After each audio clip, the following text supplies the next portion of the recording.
மக்களுடன் மனதின் குரல். நாட்டு மக்களுடன் உரையாடும் மோடிஜி. 129வது மாதத்தில் தடம் பதிக்கும் பாரத பிரதமரின் மனதின் குரல். 28/12/2025 பகல் 11:30 பொதிகை தமிழ் தொலைக்காட்சி. நமோ மற்றும் சாரல் ஆப்பில் பதிவு செய்து பிரதமரோடு பேசும் வாய்ப்பை பெறுங்கள். வி ரமேஷ் வழக்கறிஞர், மத்திய சென்னை மேற்கு மாவட்டம், பாஜக.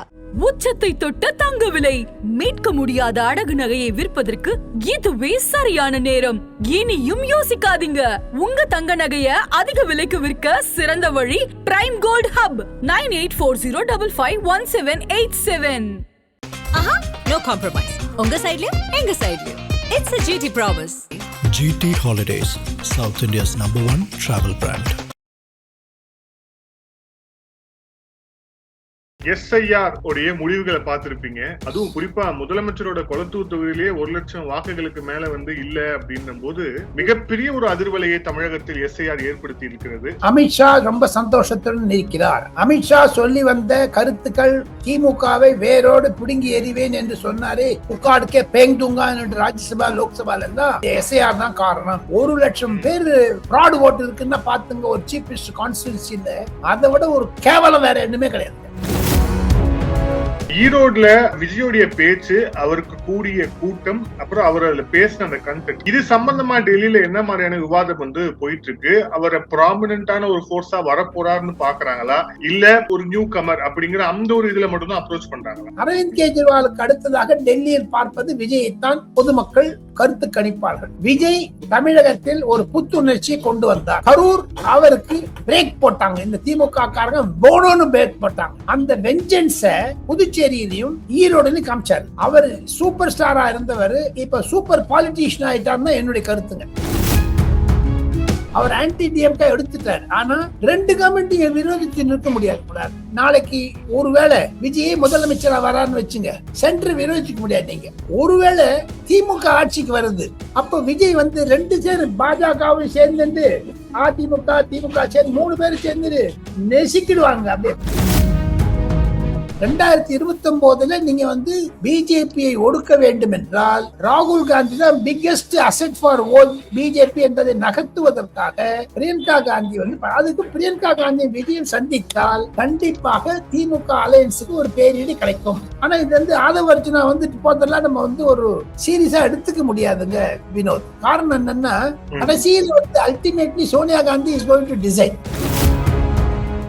நேயர்களுக்கு அன்பு வணக்கம். இன்றைய சிறப்பு நேர்காணலில் நம்முடன் இணைந்திருக்கிறார் மூத்த பத்திரிகையாளர் டெல்லி ராஜகோபாலன் அவர்கள். சார் வணக்கம். நமஸ்காரம். நமஸ்காரம். நமஸ்காரம் வினோத். சார், எஸ்ஐஆர் உடைய முடிவுகளை பார்த்திருப்பீங்க. நிறைய பேருக்கு தமிழகத்துல தூக்கமே போயிடுச்சுன்னு சொல்லலாம். அதுவும் குறிப்பா முதலமைச்சரோட கொளத்தூர் தொகுதியிலேயே 1,00,000 வாக்குகளுக்கு மேல இல்ல அப்படின்னும் போது மிகப்பெரிய ஒரு அதிர்வலையை தமிழகத்தில் எஸ்ஐஆர் ஏற்படுத்தி இருக்கிறது. கிட்டத்தட்ட 1 கோடிக்கு குறைவான 1 கோடியை நெருங்கி விட்டது வாக்காளர்கள் அவங்க இல்ல அப்படின்னு நீக்கம் செய்யப்பட்டிருக்கிறது. உங்களுடைய பார்வை என்ன? இதுல குறிப்பா இது சம்பந்தமா டெல்லியில என்ன மாதிரி விஷயங்கள் பேசப்படுது? அமித்ஷா ரொம்ப சந்தோஷத்துடன் இருக்கிறார். அமித்ஷா சொல்லி வந்த கருத்துக்கள் திமுகவை வேரோடு பிடுங்கி எறிவேன் என்று சொன்னாரே, உட்காடுக்கே பேங்துங்கா என்று ராஜ்யசபா லோக்சபால எல்லாம் எஸ்ஐஆர் தான் காரணம். அவருக்கு கிடைத்த தகவல் படி 2021 குறைந்தது 34 லட்சம் பேர்கள் இறந்தவர்களுடைய வாக்குகளை திராவிட முன்னேற்ற கழகம் இது மாதிரியான தில்லுமுல்களை செய்து ஓட்டு சோரி என்று சொல்லி ஓட்டு திருடினார்கள் என்பதை அமித்ஷா புரிந்து கொண்டு விட்டார். அதை 2026 தமிழக சட்டமன்ற தேர்தல் பிரச்சாரத்தில் கண்டிப்பாக உபயோகிப்பார்.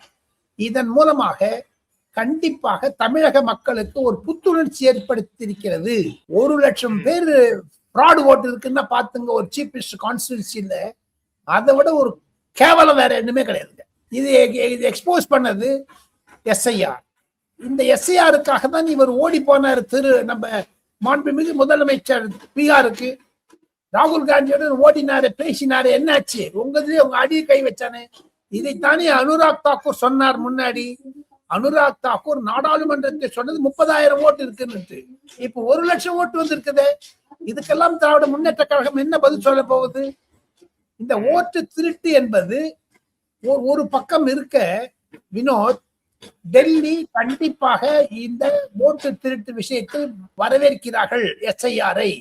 இந்த எஸ்ஐஆரை சென்ற வாட்டி பண்ண போது கூட இதே மாதிரியான டெலிஷன்ஸ் இருந்தது. ஆனா ஒண்ணே ஒண்ணு சொல்றேன், இந்த 1 கோடி பேர் ரஃபா சொல்றீங்களே, ஒரு 4-5 லட்சம் பேர் திருப்பி இன்க்ளூட் பண்ணிடுவாங்க, பார்த்துட்டே இருங்க, இந்த ரிவிஷன்ல வரும் அது.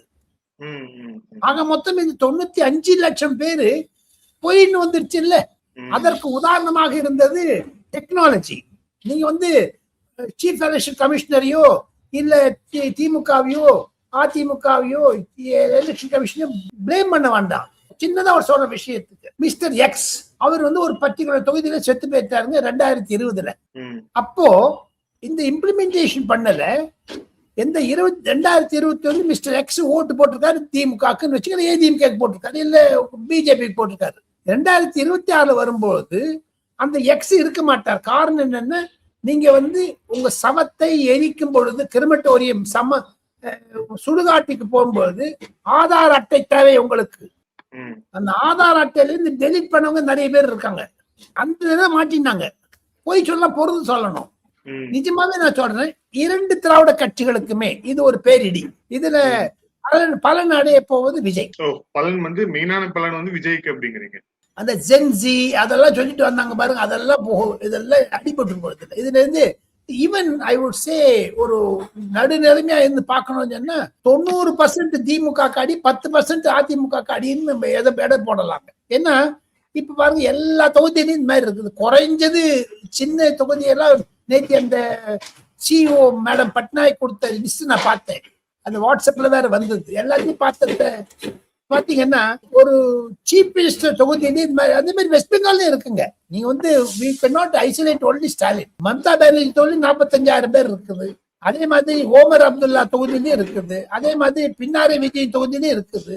நம்ம ஒத்தனையும் சொல்ல முடியாது. ஏன்னா இது வந்து ஒரு எப்படி டிமானிட்டைசேஷன் பண்ணாரோ நரேந்திர மோடி இந்த 2000 ரூபாய் நோட்டு 1000 ரூபாய், அந்த மாதிரி இந்த எஸ்ஐஆர் வந்து எதிர்கட்சிகளுக்கும் சரி பாஜகவிற்கும் சரி ஒரு ஐ ஓபனர், இது ஒரு வீழ்ச்சி ஏற்படுத்தியிருக்கிறது. சார், அகில இந்திய பாஜகவுடைய செயல் தலைவர் நிதினுடைய தமிழக வருகை, அதோடைய முக்கியத்துவம் என்ன, அதோடைய பின்னணி என்ன சார்?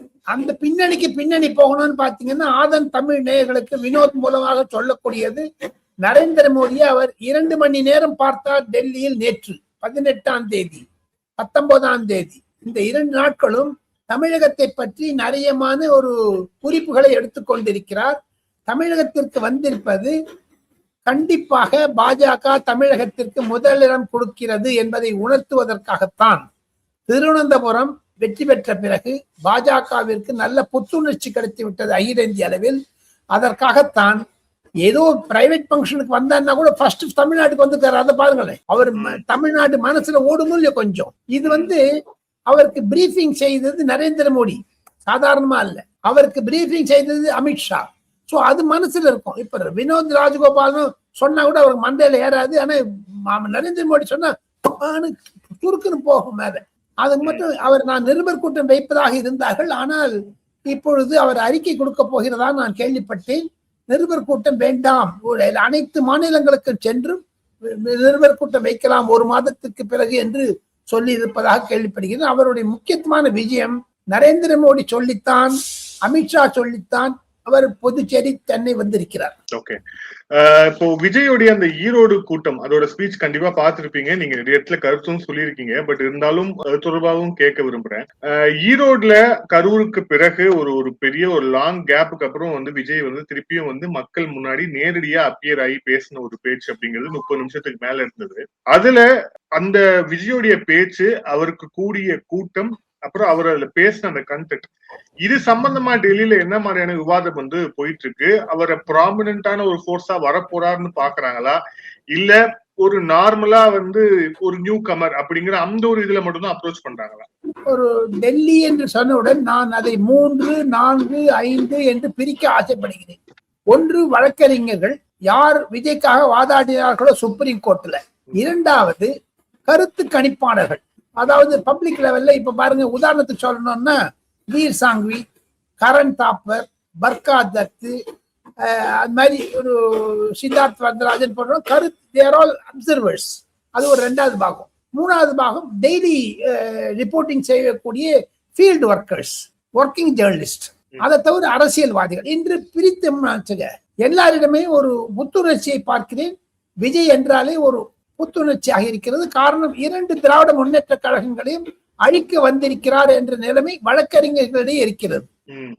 அதை தவிர இந்த opinion makers like centre page article எழுதுறது, அப்புறமா தொலைக்காட்சிகளில் விவாதங்களில் பங்கேற்பது போன்றவர்கள் எல்லாம் சேர்த்து பாத்தீங்கன்னா விஜய்க்கு வரவேற்பு இருக்கிறது. காரணம் இவர் திமுகவுக்கு சேலஞ்ச் கொடுக்கிறார். பியூர் பார்ட்டி, ஈவில் பார்ட்டி என்று சொல்லி, ஈவில் என்று எப்படி அம்மையார் ஜெயலலிதா தீய சக்தி சொன்னாரோ அதே மாதிரி நல்ல little translation evil force, pure force நம்ம கம்பேர் பண்ணது வரவேற்கிறார்கள். ஆனால் விஜய்க்கு எவ்வளவு ஓட்டு வருங்கிறது யாருமே உடன்பாடு இல்லை யாருக்குமே. இந்த 5 பேருக்கு 5 கேட்டகரி சொன்ன மாதிரி விஜய் சொல்றாங்கன்னு, ஓ he's a good auditor, good speaker அப்படி இப்படின்னு சொல்றாங்க. இந்த 5 பேருடைய கருத்தை வச்சு பாத்தீங்கன்னா அவருக்கு ஓட்டை பிரிப்பாரா, ஓட்டை கன்வெர்ட் பண்ண முடியுமா, இளைஞர்கள்லாம் ஓட்டு போடுவாங்களா, இதெல்லாம் டெஸ்ட் பண்ணணும்னு சொல்றாங்க. அரவிந்த் கெஜ்ரிவாலுக்கு அடுத்ததாக டெல்லியில் பார்ப்பது விஜயைத்தான் பொதுமக்கள் கருத்து கணிப்பார்கள். ஆனா என்னுடைய கருத்து கேட்டீங்கன்னா, நான் 5த்தையும் ஒன்னா சேர்க்கறதுக்கு விரும்பல. நான் எனக்கு நானே சொல்லி நான் தான் பெரியவன் சொல்லிக்க விரும்பல, காலரை தூக்கல. ஒண்ணு சொல்றேன், விஜய் தமிழகத்தில் ஒரு புத்துணர்ச்சியை கொண்டு வந்தார். கரூர் அவருக்கு பிரேக் போட்டாங்க, இந்த திமுக காரங்க போனோன்னு பிரேக் போட்டாங்க. அந்த வெஞ்சன்ஸ புதுச்சேரியிலையும் ஈரோடுலையும் காமிச்சாரு. அவர் சூப்பர் ஸ்டாரா இருந்தவர் இப்ப சூப்பர் பாலிட்டிஷியன் ஆயிட்டார்னா என்னுடைய கருத்துங்க. அவருடைய ஒரு விவாத பொருள்கள், எடுத்து வைத்த பொருள்கள் எல்லாம் 2 கட்சி 3 கட்சியும் தாக்கினார், திமுக, அதிமுக, பாஜக என்று. ஆனா அவருடைய ஒரு பொசிஷன் எடுக்கணுங்க. என்னை பொறுத்து மட்டும் நான் பத்திரிகை நிருபராக 50 வருஷம் இருந்தேன். இனிமேல் ஒரு பொசிஷன் எடுக்கணும். அந்த பொசிஷன் என்ன? Anti DMK. காரணம் தமிழ்நாட்டில் போதைப் பொருள் அதிகமாகி விட்டது என்று என் மனதில் இருக்கிறது. ஊழல் திமுக என்று என் மனதில் இருக்கிறது. அது பாலியல் கொள்கையில் திமுக முதலில் என் மனதில் இருக்கு. அதை நான் I must explain it to the public through Anand and Vinod. அப்போ கண்டிப்பாக ஒரு ஒரு மெச்சூரிட்டி வந்தப்போ நடுநிலை இருக்கக்கூடாது, ஒரு பொசிஷன் எடுக்கணும்.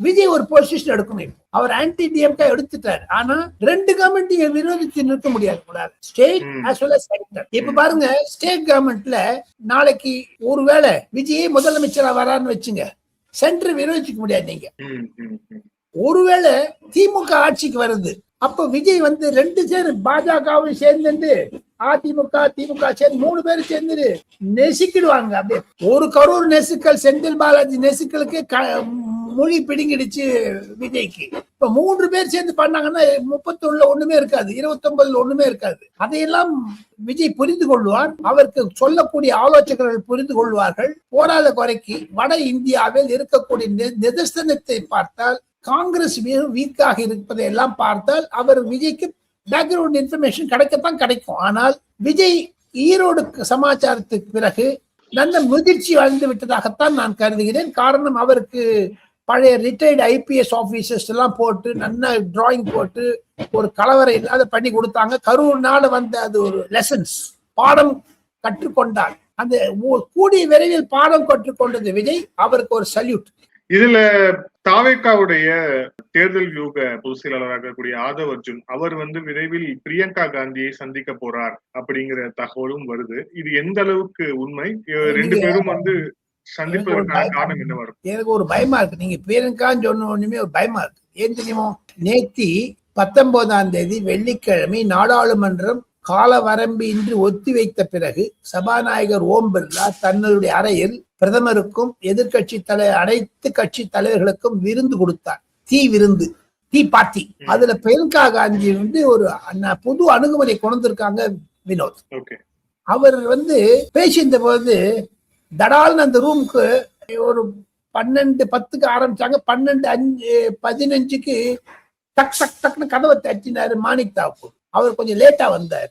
வந்த உடனே பிரைம் மினிஸ்டர் மாணிக் தாக்கூர் பார்த்து, தாக்கூர் பாய் வணக்கம் அப்படின்னாரு. உடனே பிரியங்கா காந்தி தமிழ் பேசுறீங்களே நீங்க, எனக்கும் தான் தமிழ் தெரியும், காங்கிரஸுக்கு ஓட்டு போடுங்கள் அப்படின்னாங்க அந்த அம்மா. அதுக்கு உடனே பிரைம் மினிஸ்டர் சொன்னார், நீ தமிழ்நாட்டுல போய் எலெக்ஷன் கேம்பெயின் பண்ணு அப்படின்னாரு. உடனே பக்கத்துல இருந்தா சொன்ன விஜய்க்கா திமுக உட்காந்து கேட்டாங்க. ராஜா பக்கத்துல உட்கார்ந்தாரு, மூக்கு உடம்பட்டுது. ராஜாவோட ஒன்றும் பேச முடியல. இல்ல விஜய்க்கா இல்ல திமுக யார் சொன்னது? அவங்க பிஜேபில இருந்து ஒருத்தவங்க விடுவானுங்களே.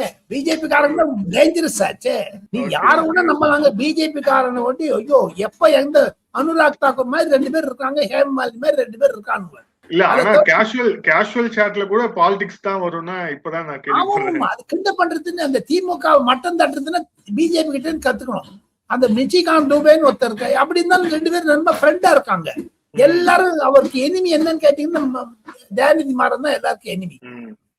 அந்த பிடிச்சத்தை பாத்தீங்கன்னா பிரியங்கா காந்தி தன்னுடைய சகோதரர் ராகுல் காந்தியிடம் இருந்து விலகுகிறாரா? காங்கிரசிற்கும் பாஜகவிற்கும் SIR FIRல் ஒரு ஒப்பந்தம், ரகசிய ஒப்பந்தம் வந்ததா?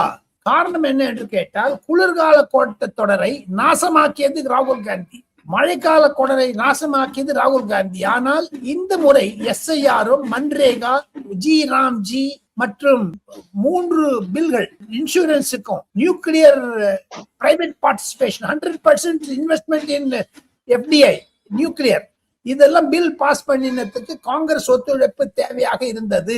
அதற்கு நரேந்திர மோடி அவர்கள் பாராளுமன்றம் ஆரம்பித்த 1ஆம் தேதி சொன்னாரு, டிராமா பண்ணாதீங்க இனிமேல் சொன்னார். ஞாபகம் இருக்கு உங்களுக்கு? மல்லிகார்ஜுன் கர்கேயோட தனியா பேசினார் அவர். நீ உங்க 2 பேருக்கு சொல்லுங்க, நீ போய் அரசாங்கம் நடத்துறதா வெறுமைக்கான ஒன்னும் ஓட்டுச்சோரின்னு பண்றதா ஜாகிரதையா இருக்க சொல்லுங்க ஒரு மிரட்டினாரு. அது FIR பாச்சோட இந்த 3 காந்தியும் பயந்துட்டாங்க, சோனியா, பிரியங்கா, ராகுல் காந்தி. ஆக மொத்தம் SIR FIR 2 ஒண்ணு சேர்த்தீங்கன்னா பாராளுமன்றம் நடந்தது. ராத்திரி 1 மணி மட்டும் நடந்தது. இவங்க வெள்ள நடப்பு செஞ்சான்னு ஒரு டிராமா பண்ணாங்க. ஆனால் மல்லிகார்ஜுன் கர்கே சொன்னாரு, புட்டின் வந்த பொழுது, ரஷ்ய அதிபர் புட்டின் வந்த பொழுது காங்கிரஸ் தலைவர்களை ஏன் கூப்பிடவில்லை என்று ராகுல் காந்தி சொன்னாரு. அந்த டின்னர், பிரசிடென்டுடைய டின்னர்ல அதுக்கு பிரதமர் விளக்கம் அளித்தார்.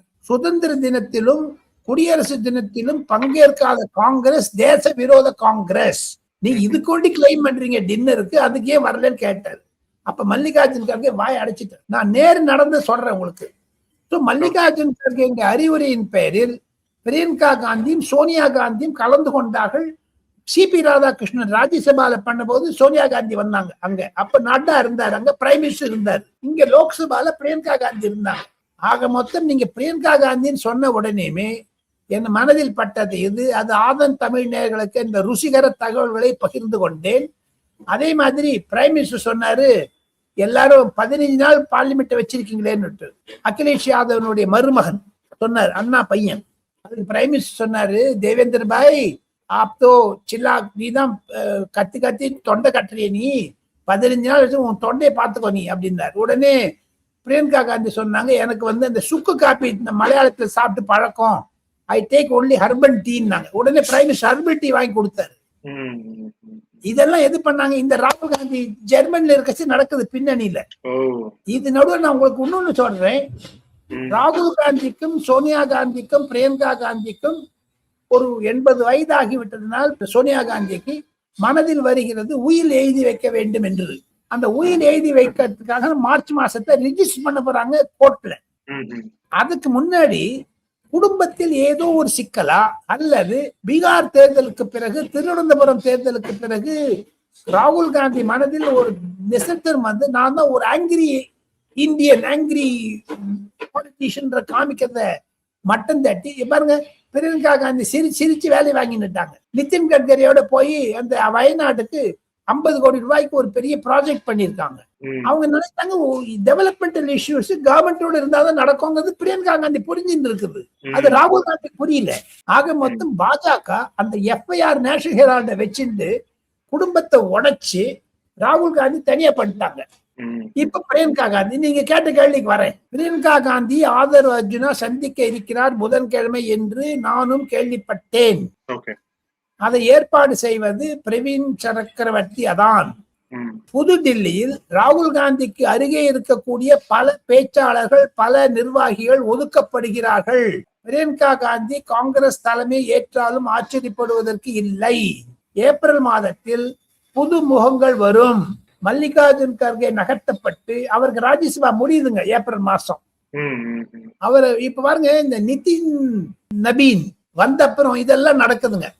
பிஜேபி ஒரு ஜென்சி டீல் போட்ட அப்புறம் காங்கிரஸ்லயும் ஒரு ரீதிங்கிங் வந்திருக்குது. 2014 தேர்தலில் எப்படி AK ஆண்டனி மெஜாரிட்டி கம்யூனிட்டி ஆன்டகனைஸ் பண்ணக்கூடாதுன்னு ஒரு அறிக்கை கொடுத்தாரோ அதை பிரியங்கா காந்தி புரிந்து கொண்டு விட்டார்.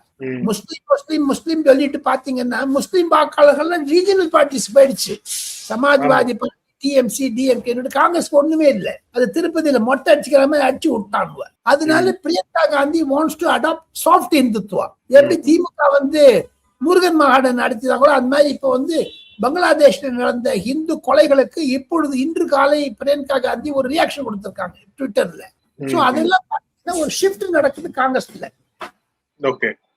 2029 நீங்க வந்து பிஜேபியை ஒடுக்க வேண்டும் என்றால் ராகுல் காந்தி தான் biggest asset for old BJP என்பதை நகர்த்துவதற்காக பிரியங்கா காந்தி வந்து அதுக்கு பிரியங்கா காந்தி விஜயம் சந்தித்தால் கண்டிப்பாக திமுக அலையன்ஸுக்கு ஒரு பேரீடு கிடைக்கும். ஆனா இது வந்து ஆதவர்ஜுனா வந்துட்டு போதெல்லாம் நம்ம வந்து ஒரு சீரியஸா எடுத்துக்க முடியாதுங்க வினோத். காரணம் என்னன்னா கடைசியில் வந்து ultimately Sonia Gandhi is going to decide. ஜனவரி மாதம் 10 தேதி வாக்குல இங்க ஸ்டாலின் சோனியா காந்தி பார்ப்பதாக இருக்கிறார். அப்போதுக்குள்ள எல்லா சஸ்பென்ஸும் முடிஞ்சிடும். ஆனால் விஜய்க்கு ஆதரவாக இருக்கக்கூடிய 5-6 காங்கிரஸ் எம்பிக்கள் நிலைமை என்ன ஆகும்? அவங்க எல்லாம் விஜய்க்கு ஆதரவு தரணுங்கிற மாணிக் தாக்கூர், அப்புறமா வந்து உங்களுக்கு இன்னும் 2 பேர் இருக்காங்க பாருங்க, விஷ்ணு பிரசாத், அப்புறம் உங்களுக்கு வந்து போற இந்த செந்தில் திருவள்ளூர்காரர், இவங்கெல்லாம் ஒரு ஆன்டி டிஎம்கேவா இருக்காங்க. ஜோதிமணி அவங்களாம் என்ன பண்ணுவாங்க பார்க்கணும். பிரியங்கா காந்தி ஒரு சென்ட்ரல் ஸ்டேஜுக்கு வந்துட்டாங்கன்னா ராகுல் காந்தி முதல்ல பிரதமராக முன்னிறுத்திய திமுகவிற்கு ஒரு பின்னடைவு கிடைக்கும். அதனாலதான் சொல்றாங்க ஆன்டி இன்கம்பன்சி தமிழ்நாட்டுல நிறைய இருக்குதுங்க, 80% இருக்குங்க. இந்த வாட்டர் எஸ்ஐஆர்ல இருந்து தெரியுதுங்க எல்லாம் சொல்லி காங்கிரஸ்கான அனாலிசிஸ் பண்றாங்க, இன்க்ளூடிங் ஜெயராம் ரமேஷ். அந்த Jairam Ramesh is close to ராகுல் காந்தி. அவர் வந்து பிரியங்கா காந்தி தலைமை எடுத்தோம்னா ராகுல் காந்தி வந்து அவங்க பிரியங்கா காந்தி ஆளுங்கன்னா நம்ம ஜெயராம் ரமேஷை கட் பண்ணி விட்டுருவாங்க, புது ஆள் வந்துருவாங்க. இப்போ ஆதவர்ஜுனா பிரியங்கா காந்தி பார்ப்பது உண்மை என்று தான் எனக்கு கிடைக்கக்கூடிய தகவல்கள் வினோத். சார், இந்த நேர்காணல இறுதியான கேள்வி, இந்த திருவனந்தபுரம் வெற்றி இருக்குல்ல, இதை வந்து பாஜக எப்படி பார்க்கிறது? ஏன்னா இந்த வெற்றி அப்படிங்கிறது எல்லாருக்குமே மிகப்பெரிய ஒரு சர்ப்ரைஸா இருந்தது. அது வந்து ஒரு full and full left dominated state. அது அங்க வந்து திருவனந்தபுரம் கேபிட்டலுடைய மாநகராட்சியை கைப்பற்றுறதுங்கிறது சாதாரண விஷயம் கிடையாது. இதை வந்து பிஜேபி எப்படி செய்தது அப்படிங்கிறதுக்கான விஷயத்தை தாண்டி பிஜேபி எப்படி பாக்குது, இதை எவ்வளவு ரிலவெண்டா நீங்க பாக்குறீங்க? கேரள அரசியலை கண்டிப்பாக கடந்த 10 வருடங்களாக உன்னிப்பாக பார்த்து வந்த எனக்கு சில பாஜக தலைவரிடம் பேசிய பிறகு கிடைத்த ஒரு செய்தி தொகுப்பு என்ன என்று கேட்டால் அதை ஆதன் நேயர்களுக்கு சொலையாக தருவதில் பெருமை அடைகிறேன். நான் BL சந்தோஷ் அவர்களிடமும் அரவிந்த் மேனன் போன்றவரிடம் பேசும் பொழுது திருவனந்தபுரம் வெற்றிக்கு காரணம் 150 முதல் 200 பாஜக RSS காரர்களை கொலை செய்தது சிபிஎம் அரசு, PFI Popular Front of India, SDPI போன்றவர்கள்லாம் ஓட விரட்டினாங்க இந்துத்துவாக்களை எல்லாம் சேர்ந்து. அதுக்கு கிடைத்த வெற்றி என்று தான் பல RSS பிரமுகர்கள் சொல்கிறார்கள். அதை நான் ஏற்க தயாராக இல்லை. இருப்பினும் ராஜீவ் சந்திரசேகர், சசி தரூர் இந்த இடத்திற்கு சென்ற வருடம் போட்டியிட்டார்கள். சசி தரூர் வெற்றி பெற்றார், ராஜீவ் சந்திரசேகர் தோல்வி அடைத்தார். அந்த சூட்டோடு சூடாக ராஜீவ் சந்திரசேகரை பாஜக தலைவராக நியமித்தது மத்திய பாஜக கேரள தலைவராக. இது ராஜீவ் சந்திரசேகருக்கு கிடைத்த தனிப்பட்ட வெற்றி என்றாலும் அமித்ஷா அவர்கள் 3 முறை 4 முறை சென்று அங்கு இருக்கக்கூடிய பெண் வாக்காளர்களை கவர்ந்தார். கேரள அரசியல் என்பது இந்துக்கள் பாஜகவுடனும் காங்கிரஸ் முஸ்லிம்களும் கிறிஸ்துவர்களும் சிபிஎம்முக்கு முஸ்லிம்கள் இருப்பதாக ஒரு வர்ணனை வருகிறது. இந்த பேக்ரவுண்ட்ல பாத்தீங்கன்னா திருவனந்தபுரம் வெற்றி என்பது அமித்ஷாவிற்கும் நரேந்திர மோடி செய்த பல பொதுமக்களுக்கு சொல்லக்கூடிய சோசியல் வெல்ஃபேர் ஸ்கீம்ல கிடைத்த வெற்றியாகத்தான். அதை கண்டிப்பாக ராஜீவ் சந்திரசேகர் பொதுமக்களிடம் எடுத்துக்கொண்டு சென்றார். எப்படி அண்ணாமலை வந்து என் மக்கள் யாத்திரை செஞ்சாரோ அந்த மாதிரி ராஜீவ் சந்திரசேகரும் திருவனந்தபுரம் முழுக்கரும் போயிருக்காரு. ஆக மொத்தம் திருவனந்தபுரம் வெற்றி என்பது அமித்ஷாவிற்கு கிடைத்த வெற்றி, ராஜீவ் சந்திரசேகருக்கு கிடைத்த வெற்றி, 150-200 பாஜக தொண்டர்கள் RSS தொண்டர்களுக்கு கொடுக்கக்கூடிய மரியாதை அஞ்சலி என்று தான் நான் வர்ணனை செய்ய முடியும். வினோத், நன்றி சார். பல்வேறு கேள்வி. Thank you sir.